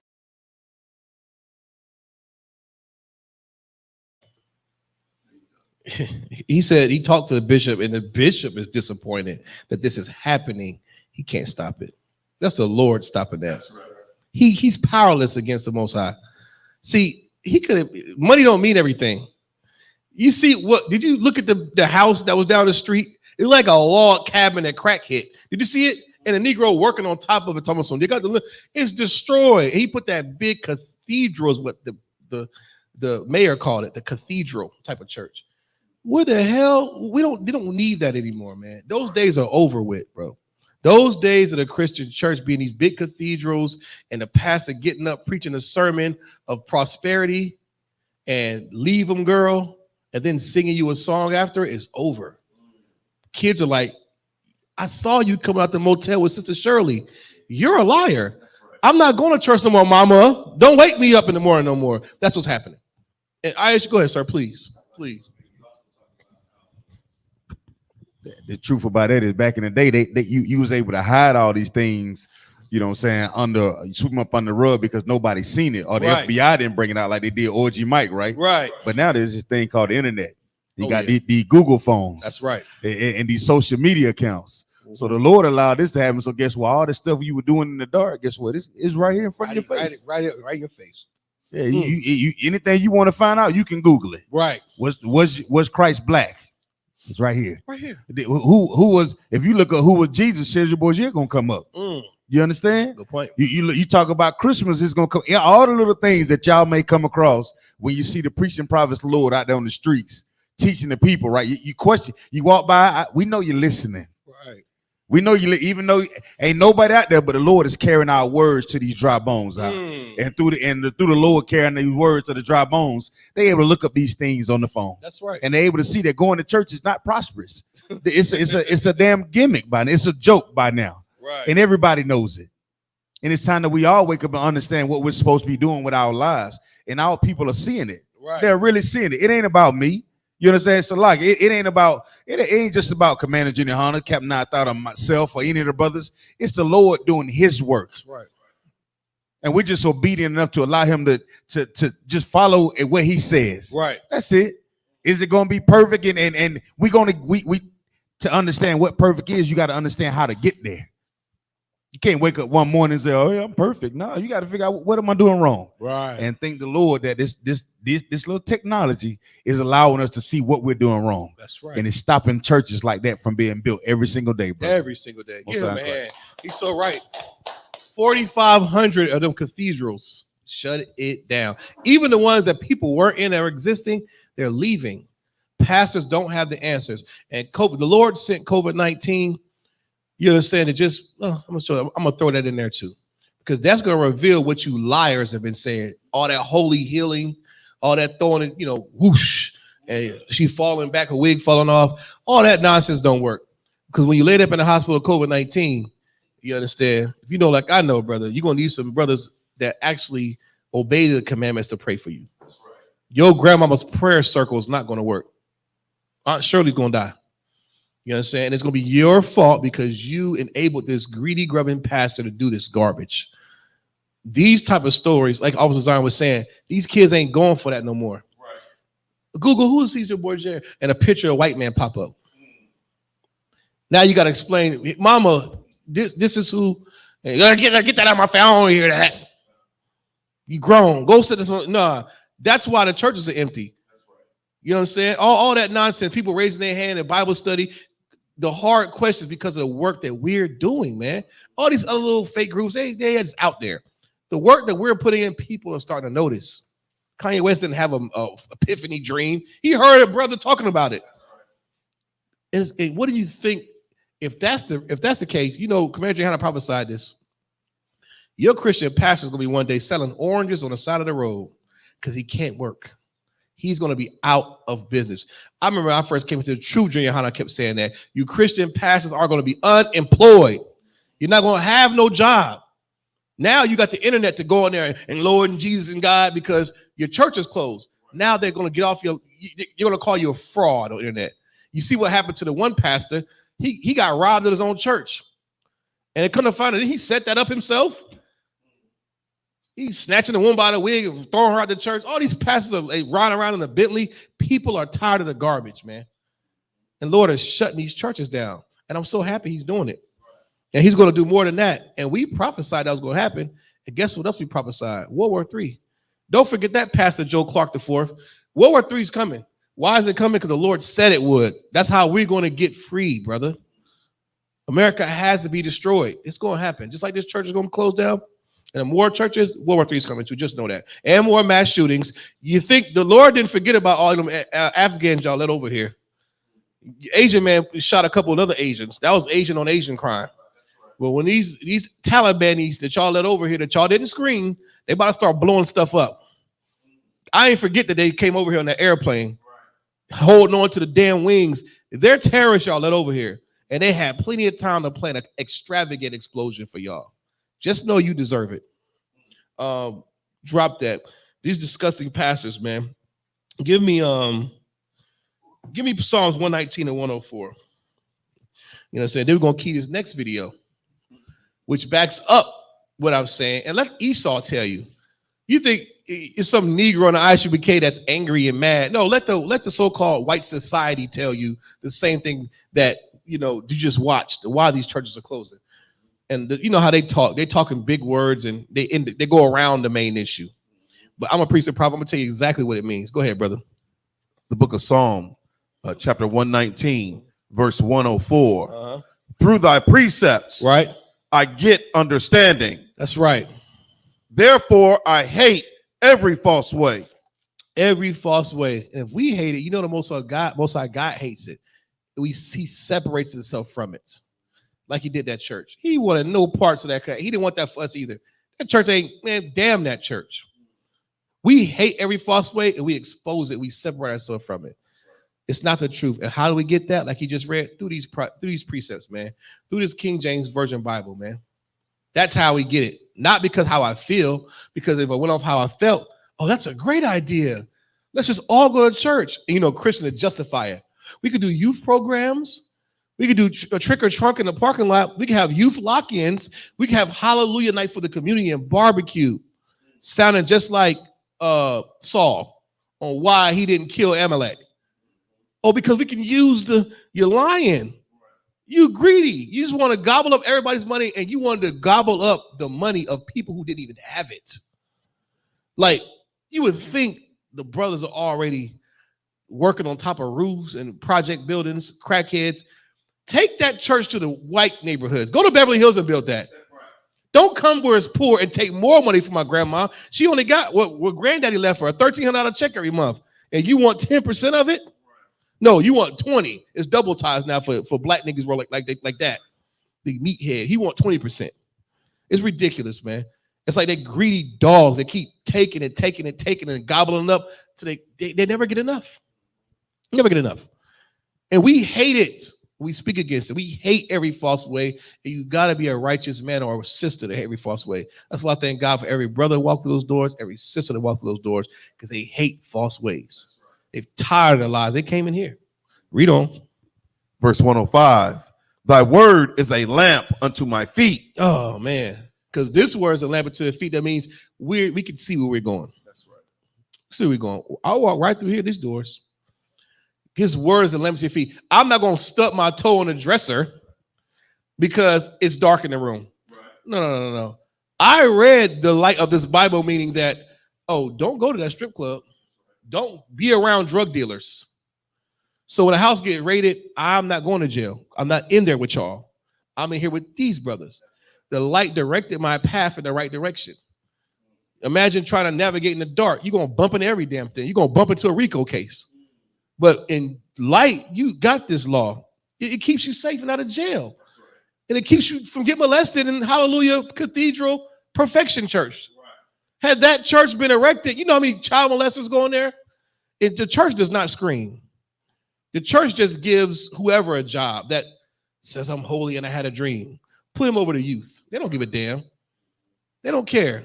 Do you think that church actually did a scan to see how many child molesters was in the area? You know, people do that now before they put a business in the neighborhood. They go into the child molester search. What's it called? Registered sex offender directory, right. And it pings up on the app. You pull your iPad on your phone. How many sex offenders are in my area? And it'll show you. You think he did that before he built this church? Hell no. Hell no. You understand? They don't do that. They don't even care. Right. They just want all the glory, all the praise. And I want to sing you a song after I'm done robbing you. You know, imagine getting robbed. Put them up and nigga sing you a song after. That's what it's a stick up in that church. So I'm glad the Most High shut it down. And we hate every false way in here, so we expose it. Was any more on that, brother? I don't think. 119, 104. That was it. Hey, false. Salakia. Psalm 119, 105. Thy word is a lamp unto my feet and a light unto my path. Light unto my path, man. That light, that path is going to lead you right in here. And then when you get in here, it's going to lead you when you leave out these doors. You didn't have it prior to. That's why you was always getting hurt. You was in the darkness. These laws give you light. It's going to light up your path. So now you're illuminated, or you have light, and you can see where you're going, what you're doing by this word, by this law. It's not darkness anymore. Right. You understand? It's very visible now. So you have no excuse to wander off into this religion or into this celebration. You got light, you can see now. Right. No excuses. You know what I'm saying? Give me key this next video real quick. We got a couple minutes. Oh, we got time. 8:30. All right, cool. Now this next video, we posed a question earlier. Why are the Christian churches closing? Why? And you can blame COVID for a little bit of it, but according to these Esau's, the church was closing prior to COVID. So they like to use COVID to take the power from what we're doing. You see, COVID helped. The Lord did shut the doors of the church because of COVID. However, the work that Commander Johanna is putting in through the power of the Most High in Christ is why people are waking up. You can't get around this Israelite talk. It's not just talk. It's a way of life. Hit play, brother, if you could, Bubba Kashaw.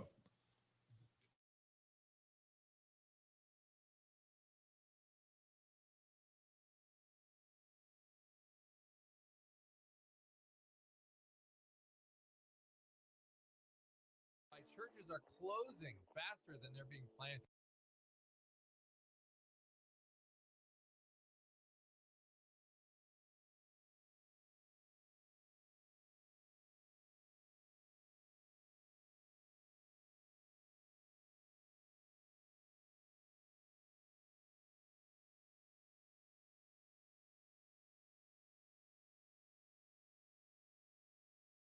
That is showing that churches are actually closing at a faster rate than they're being planted. And I wanted to look at this. This is Protestant churches, by the way. Here's the story from faithwire.com. It says more Protestant churches closed than opened in 2019, a trend that is expected to continue as COVID-19 lingers on. It was from Lifeway Research. They analyzed church data from 34 Protestant denominations and found that 3,000 churches started in 2019, while some 4,500 Protestant congregations closed. Now, before we dive into it a little bit, Billy, there are some explanations for this, as Tragons Phillips from FaithWire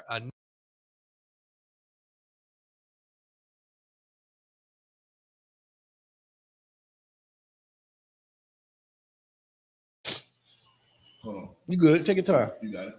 All right, so you heard the numbers. It said 3,000 and the 4,500 and all that good stuff, right? So basically, prior to the pandemic, churches were already closing. Now, these the statistics that they use based off of so many Protestant churches, these numbers are expected to continue, meaning these churches are closing at an alarming rate, and it's expected to continue. That's because of the work that we're putting in, teaching our people the truth. Church is bondage. Christ said, ye shall know the truth, and the truth shall make you free.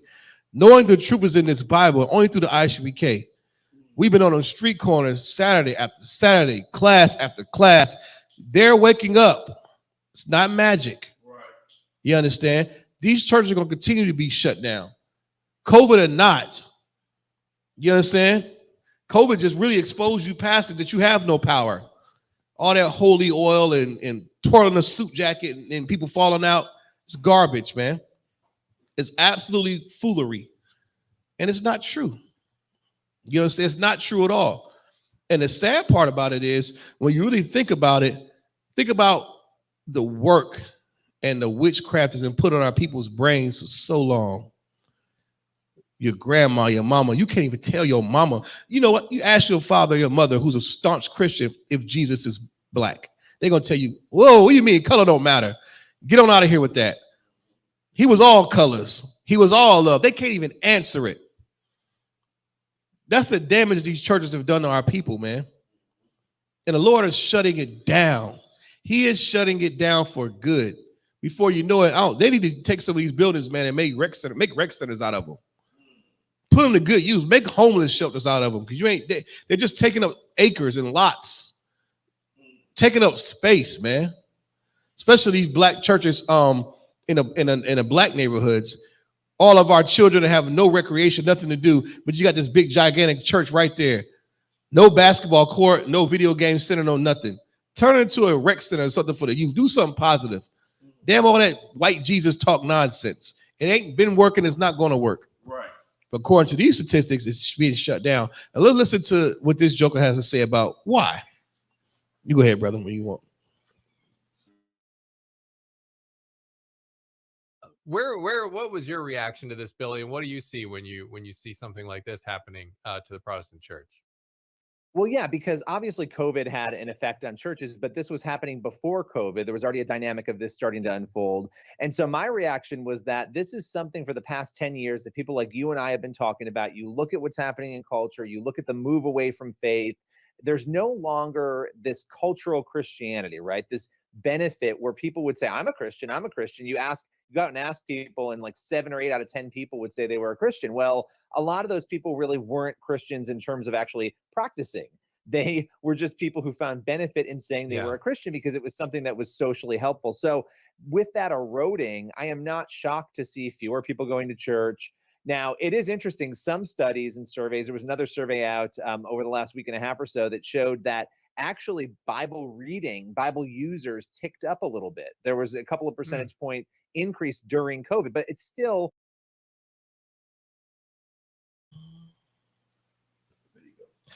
Okay, several points he made that were key points. And this is coming from a devil. Devil means deceivers. Okay, Todd, don't get your panties in a wad. All right, devil means deceiver. You earned the title, so just wear it, okay? You earned it. Now, this devil was saying some heavy stuff. He was laying down some metal here. He said that since the pandemic, okay, Bible reading has went up 6%. Now, that's another reason why these churches are closing. They weren't reading in the church because you're too busy listening to the music. You're too busy waiting on the miracle, the season of our harvest, the laying of the hands, all the foolery and fluff that you're not reading the Bible in church. But COVID came and shut the church down. Now it's you and this. and you heard some Negro in the corner say, "Give me Revelations 12 and 13. Give me the book of Proverbs 3:31. Give me Deuteronomy 7 and 6." And you like, so you go to it. That reading has went up. And guess what? You want to be done with the church. Now you're saying, Pastor Willie Earl, you never told me about Deuteronomy. You never told me about slave ships during 2868. The reading has went up. People leaving the church. That's the truth, making them free. He said it himself. You think we were just saying it? Let Esau tell you. Then on top of that, he said that what? It's expected to continue. And then another thing he said was a move away from faith. Because the people that were in the church, people started realizing they aren't who they said they were. They were there for the benefits. And he used that word, benefit. Go ahead, sir, please. And so heavy. Hey, you already done killed it, Kawal. You know what I'm saying? May I, Baba Kushar? Do your thing, I want to add just one more thing. He said it was socially helpful. Oh, yeah. That's you know what I'm saying? Yeah. Meaning, like, in their mind, they think that Christianity, like their portrayal of what the Bible is socially helpful. So if they're failing, what did that mean? The message that they were pushing out socially was not helpful. It's not helpful at all. Because if it was socially helpful, there, Bunk, y'all, wouldn't it continue to grow? So right now they're going in reverse. That's been an adverse reaction to what they're saying about the Christian church was what? Socially helpful. Socially helpful. But then you start to open the Bible, and the only thing that helpful is the real truth, man. Right. That's right. You're lying to people thinking it's gonna somehow bring them together, but what you really putting together is a whole bunch of fools with their pain. Right. And then you're not able to really help them. So it's not socially helpful at all. You're really destroying them.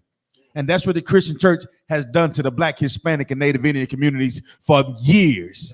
And now the Lord is allowing the truth to come out after COVID. Let me tell you something. More plagues are coming to the earth and more churches are going to fall. Right. And he made a specific point to point out that it was just the Protestant churches for now. Right. For now. Because those Catholic cathedrals, you're next. Right. You're next. You understand? You're next. All those Scientology buildings that they're building out there, you're next. You understand? Out there, they're going on in Bollywood. What's the Silicon Valley and all that? You're next. Right. The Lord is bringing plagues upon this land the same way he did Egypt. And guess what? The more and more plagues hit Egypt, the more and more their gods fail. You understand? More and more to God. That's right. Yeah. And then guess what? More people are going to pick up this Bible and we're going to be able to teach it to them. Damn right. That's why he called for the prophets first. You understand? Right. The fishermen first. You understand? Most High in Christ, brother. That's right. it. Salaki. Well, give him a hand, man. He's so right. He nailed that right on the head. Salaki, bro. I heard it sounded like you heard that? Yeah. I don't think it was. Oh, okay. My fault. I thought it was. That was heavy point, Officer Zion. And what's that word you used? You said that the benefit, the socially helpful, man. They're opportunists. When something's not help, like it wasn't helpful from the beginning, like you said, it wasn't helpful from the jump. It was harmful. That's a heavy point. And then too, you understand, like they can't benefit. Like people are wanting to get more from what they're spending their 10% on. All getting up in the morning after going to club all day Saturday night, and they got to get up and get dressed, put that Steve Harvey suit on, and go to church. They're like, for what? My life is still in shambles. I prayed for Big Mama. She died of COVID-19. My son is still on crack. My daddy didn't get out of jail. You've been praying for him to get out for 20 years. What is going on? And then I heard my homeboy is an Israelite. He told me church was gay. And it's a lie. So now you're up against all this. Pastors don't have an answer. Churches are going to be closed more and more. Hit play, brother, if you could, and give it like, I think another 30 more seconds. He said something else, and then we can close it out with that.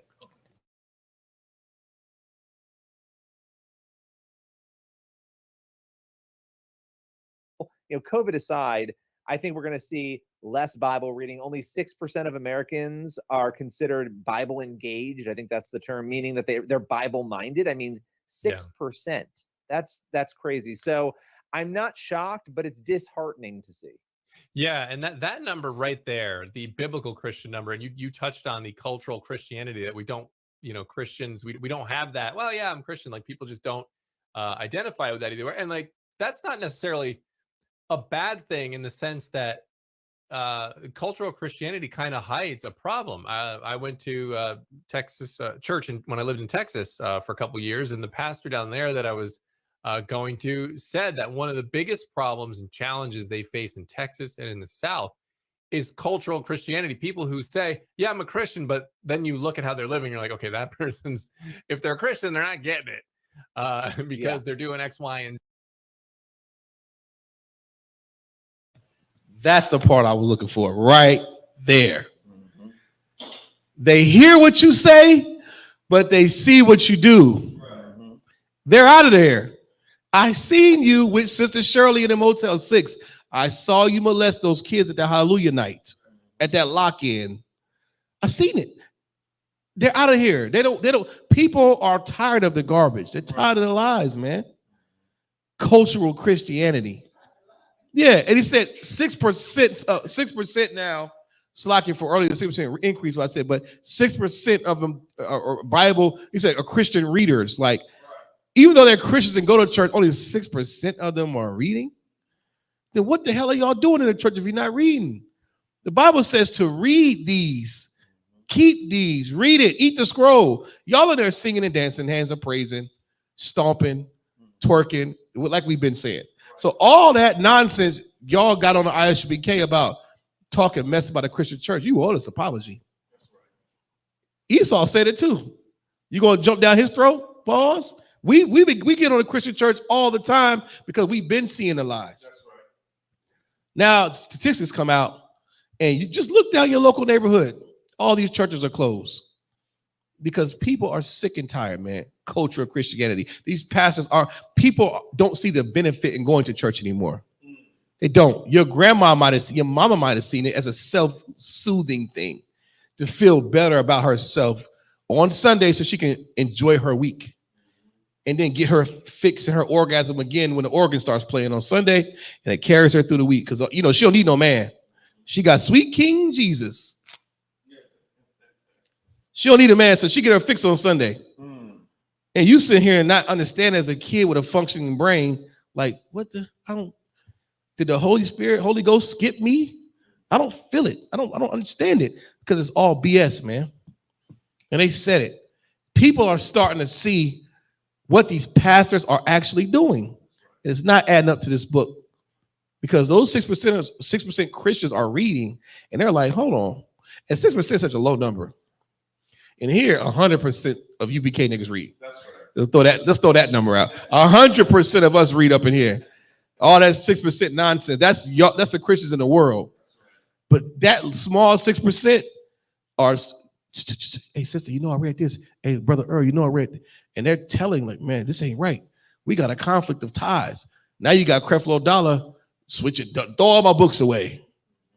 Yeah, it's a movement, but it's not the movement that you think. Christians like to say, oh, this will be a falling away. That's all that's happening, brother. This is just a simple falling away. See, God said that the churches will be closed. It's a fall. No. Don't blame God. No. God is the reason. The Most High is the reason why these churches are closed, for the work we're putting in. That falling away ain't talking about your church. That falling away is talking about who we see as the devil. So all that nonsense, you cannot talk your way out of this bag. Christian pastors have to deal with this and wear this. And I love it because you famous Christian pastors are going to be selling oranges on the side of the road. And I'm going to look at you and just laugh. I'm not even buying oranges from you. Nah, I'm just going to look at you and just, you ate deliciously off my grandmama and them for years. That's right. My mother left my dad because of you. I'm not buying your damn oranges. Right. You deserve whatever you get. And nobody's paying you now on these ties. So now, that's why I remember when COVID happened, Christian pastors was almost a number one stunners with them TSP, with them what do you call them loans? Them PPP loans. Them Christian pastors was the main ones gobbling it up because they needed it. They're greedy. They was getting cars and more mansions and 501c3. I need this for ministry. They ministry. They use that ministry word to sign off on every daggone thing. That's why that video is so hilarious. Watching that light-skinned pastor explain to that white woman what he spent money on. And he was like, "You spent $14,000 on Louis Vuitton?" Oh yeah, because I sweat a lot in my suits, and I need. So you couldn't go to Walmart? No, because of the. And he was lying. 14, and she was killing him, and he was lying every time and stuttering. That's the people that we looked up to. Their time is over, man. Christian churches are closed. We even thank the Most High for that. It's a lot. Go ahead, sir, please. Hey, one more thing that the other funny looking fellow with the bald head said. Yeah, right? yeah. he said the problem is the church hides the truth. Yeah, he said it again. He said the Christian. He said the church hides the truth. Right, they do. That's right. That what he was saying. Like he said when you start really examining the Bible and you go into the church, he said that he see that they were saying that the church was hiding the truth. You understand? Right. Son Christ. Oh yeah, yeah. I was right. It does hide the truth, and we expose it in here. Right. So you get a bunch of brothers, on the street corners in these classrooms. We coming up against what you established. That's right.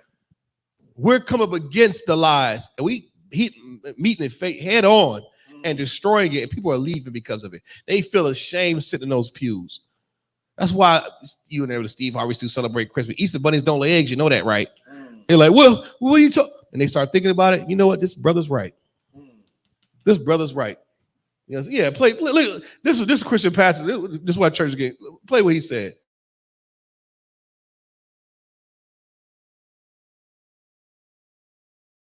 Very firm to tell the truth, the whole truth, and nothing but the truth. So okay. Yes.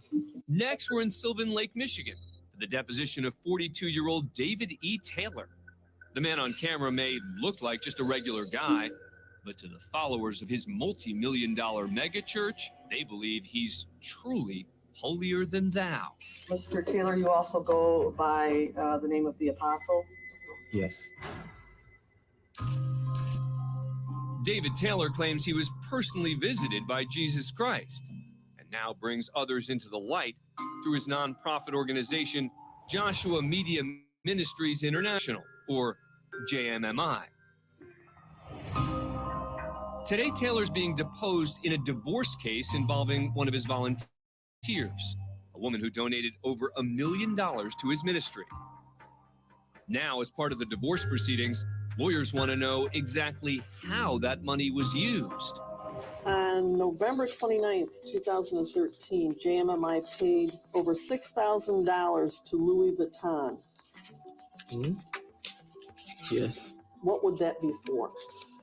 Well, this is for clothes concerning my TV ministry as well. June 2014, you spent $3,500 by JMMI to Versace in the Bahamas. Yes? Well, that ain't something I purchase all the time. Well, it looks like you did several times in... I mean, I'm a very frugal person when it comes to this. I don't see Macy's. No, you don't see that, because Macy's don't have the kind of suits that I wear. 2013 and 14, JMMI spent over $30,000 in your clothes. Does that sound about right? Is the church name. Good night. You got you. $30,000 on his clothes. JMI, he using his church for that, right? The ministry. I'm using the ministry to the liars, man. Because of people like this is why the church is closing. You see how gigantic that church was? This is probably filled with members. Yeah, one lady gave him $1 million. Donated over $1 million. They're tired of it, bro. It's not producing what you said it would. Nothing but death and destruction and sadness and sickness comes with what pastor said. They're seeing what he said, and they're also seeing what he does. It's not adding up. The churches are closed because of job turkeys like that. Prime example. We're talking about it like Esau said. The cultural Christians, it don't benefit them anymore. People don't see the benefit in going to church. We're hearing what he says, but we're watching what he does. It's not adding up. That's right. They're tired of the lies, man. Salakia. Go ahead. Trooper Kodar says, I know a guy who was a pastor for 30 years. Now he on Facebook saying COVID was not his fault. People stopped supporting and the church got foreclosed on. It's not his fault in the church. See? Shout out to Trooper Kodar. He's right, man. You can Google this kind of stuff all day. All these stories about these pastors stealing money, being molested. Oh, the COVID-19 pastors. Nobody's seen it coming. You see everything. I see the future. I see money in your future. Go to the mailbox. Speak it out. Say miracle season harvest. Miracle season harvest. Say it. Say it. Say it. But you can't see. You can't see COVID coming to warn everybody, or you couldn't tell everybody to get their minds right. Nothing. They're liars, man. It's disgusting. Yeah, no holy water at all. I guess the water just all the holy water is stored up. Just throw that out too. It ain't got. There's nothing holy in it. It's just water. It's not even what do you call it? Alkaline. It's garbage, man. The truth exposes the lies. I love the ISUPK. This is the home of the truth. We expose the lies, man. Rocketay, how I am shy. You know what I'm saying? Through the Most High in Christ, man. Commander Jay Hahn put his life's work into this. You know what I'm saying? Commission us to go out on these street corners, man. Tell the truth. Wake our people up. Let's convince the Most High to send Christ down here, man. Let's give him something to receive here, man. A righteous people that will not listen to jive turkeys like that. You understand? Give me the book. We're going to close the last scripture, man. Give me, what was I holding? Just give me Romans 2:13, bro. That'll work when we close out on that. You understand? These pastors say with their mouth, man. Their mouth gets them in trouble. Now they got to answer to why they said color don't matter, and why you said that pork is the other white meat, and why you said ain't nothing wrong with celebrating Christmas. Why you say that? And it's a lie. Now we want answers. Well, the Lord's closing your church because of it. That's right. You're not getting no more tithes. Sorry, Big Mama. You got to watch Pastor Willie Earl on YouTube. Sure, you know how to work a phone. I thought the pastor said he was coming on at 9:30 on what? How you type it? Is it you channel? She can't even find the damn Pastor Willie Earl. Show you how to work a phone. Right. If you don't go over there and help her, she'll never see Pastor Willie Earl and good. I tell her, Mama, I just lied to her. I'm like, Mama, Big Mama, the pastor ain't coming on today. They shut YouTube down. Well, yeah, it's better for you that you not be lied to anymore. Hope TBN you next. TBN is next. And then when that get out of here, thank the Lord. Get that crap out of here. That's right. Read what you got, brother. The book of Romans, chapter 2, verse 13. Mm-hmm.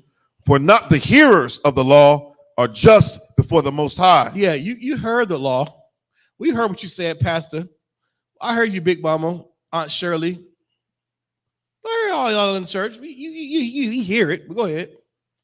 But the doers of the law. But the what? But the doers of the law. Yeah, the doers of the law. Go ahead. Shall be justified. Shall be justified, man. That's us. We're going to be justified by the Most High. You were justified. Just like, you know, who justifies man when they go to court? You know what I'm saying? Or the police officer when he shoots and kills, you know, some jive turkey for doing something, man. The courts will say, oh, no, he's justified. He had a gun. He had his phone like a gun. Well, guess what? If Esau and these people are justified by man, we're justified by the Most High God. You understand? And you better do the laws. Not just hear it, but do it. That's what these churches are lacking. Amongst all the lies, they don't keep the law, statutes, and commandments. But you want to know why that is also? Because they teach that the laws are done away with. Christ died so I can eat pork. He died so I can do this and that. That's not true, man. You're not going to be justified that day. I should begin to Commander Jay Hahn, his priests and prophets, and all those who keep the law will be justified by the Most High Christ. That's going to be a glorious day. You understand? And let me see what else. Any more in that scripture? Law, that's it. And with that, I'm gonna bring up Officer Bankaya for the announcements.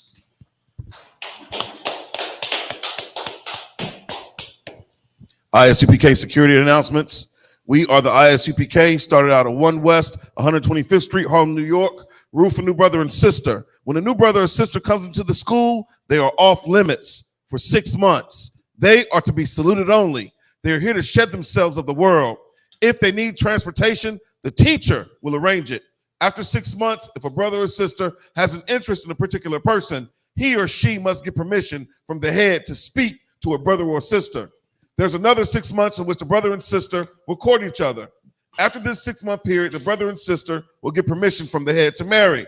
Tithes, which is a commandment. The book of Numbers, chapter 18, verse 21. The book of Malachi, chapter 3, verses 8 through 10, means tenth in the Hebrew. It's pronounced ma'ashara. That's 10% of every penny of any increase the Lord gives you. Give to treasury department or teacher. The priest fund is a free will offering for priests, not mandatory. Whatsoever amount you would like. The upcoming Holy Convocation. We have the Feast of Purim that's coming up the 14th and 15th day of the 12th month of Adar, which is March the 5th, Sunday, and March the 6th of Monday of this year, according to the book of Esther, chapter 9, verses 20 through 31. If anyone wants to be a trooper in the school, start wearing all black, boots, shirt, pants, headband, and scarf. And with that, imagine, which means to stand. Men of Israel, we're going to render one courtesy salute to the teacher. Imagine Shabbat, imagine Barak, Yahweh Ba'Hashem Yahweh Shabrakatah, Yada Matah, Sar, turn and face the sisters. Men of Israel, we're going to render one courtesy salute to the sisters. Imagine Shabbat, imagine Barak, Yahweh Shemal Atah Ba'Hashem Yahweh Shai, Yada Matah, hands down, class dismissed.